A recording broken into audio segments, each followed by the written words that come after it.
Hey everybody, it's Paula here from Ohana Therapeutic Massage coming on for our Technique Thursday, and this week we are talking about the psoas muscle or the iliopsoas muscle group kinda. And so I'm going to do a kind of a quick anatomy at first, kind of show you where it is in your body and why it's important, and then we'll go over how your massage therapist might treat it and why we should even be addressing this this muscle at all. And so I'm going to flip the screen around here. And we have on our lovely trigger point diagram, the psoas muscle connects from your thoracic spine all the way down into your femur, and so into your leg bone. It is your deepest abdominal muscle. I always say it is the front of your back. And so the iliopsoas muscle and the psoas muscle, the iliacus, connects the inside of your hip bone into that femur head as well. And so this muscle is used a lot whenever you bring your leg closer to your chest, which is pretty much all the time. In some places, it's actually been called the muscle of the soul because it is so deep and it is so intrinsic in everything we do: walking, running, going upstairs, anything. So that's where our iliopsoas muscle is. And the reason why we would even want to treat this area of the body is because it's the front of your back. There's a lot of people that I've been seeing over the years who have low back pain and low back problems, and they haven't really been able to get much long-term relief from just massaging the low back and the hips and stuff like that. And so when that kind of is the case, that's where we would go after the iliopsoas muscle. So when we treat it as a massage therapist, we would go in somewhere. Usually we start between the hip and the belly button, but like you saw on the diagram, it goes all the way up to those lower ribs, almost all the way up to that thoracic spine. And so you can treat anywhere along there. Make sure the massage therapist that you're seeing knows how to work this muscle. You do have a lot of internal organs in there, and you don't want somebody who doesn't necessarily have the confidence in working this area to kind of be digging around in there. If you go slowly and gently, you should be able to reach all the way deep enough into the psoas muscle without causing any problems to the internal organs in the area. That being said, there are certain cases that you would not do what I call a direct release on the psoas muscle, and that is if you have a hernia down there, stay away from it. Also, if you have mesh or anything like that or slings or something like that in that pelvic floor area, we want to stay away from direct releases on any of that stuff in there.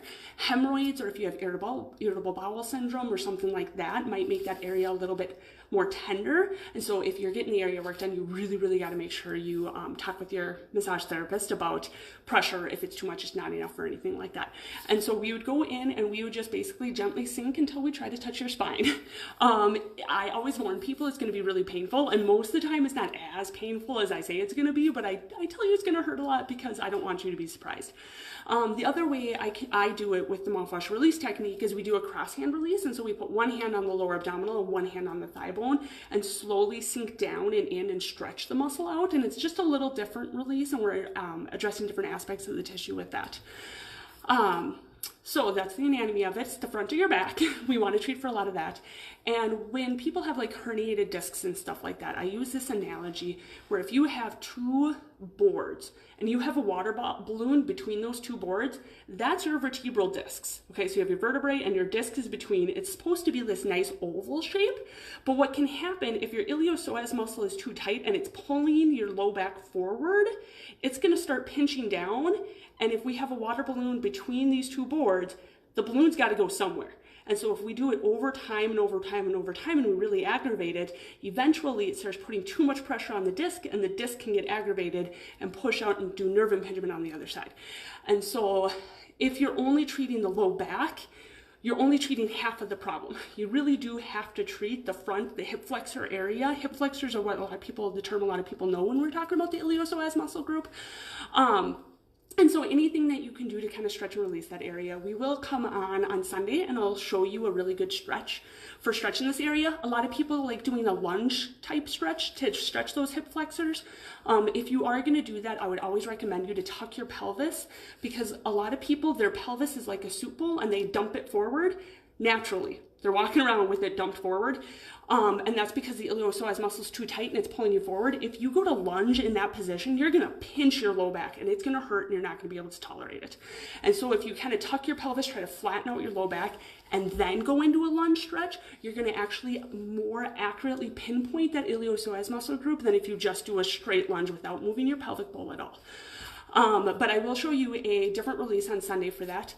That won't apply, like have you trying to relax and soften the muscle at the same time, which is really counterintuitive. But so that's a little bit more about the iliopsoas muscle group. If you have any questions, just put them in the comments below. And otherwise, I hope you enjoyed this little bit of Technique Thursday. Next week, we will address the third of the P's. And I say it like that because last week we kind of talked about the petragoid, which is in your jaw. This week we talked about the psoas, which was in your abdominal, and next week we'll talk about your piriformis, which has a lot to do with sciatic pain. And so I look forward to seeing you guys all next Thursday, and I hope you have a fabulous day.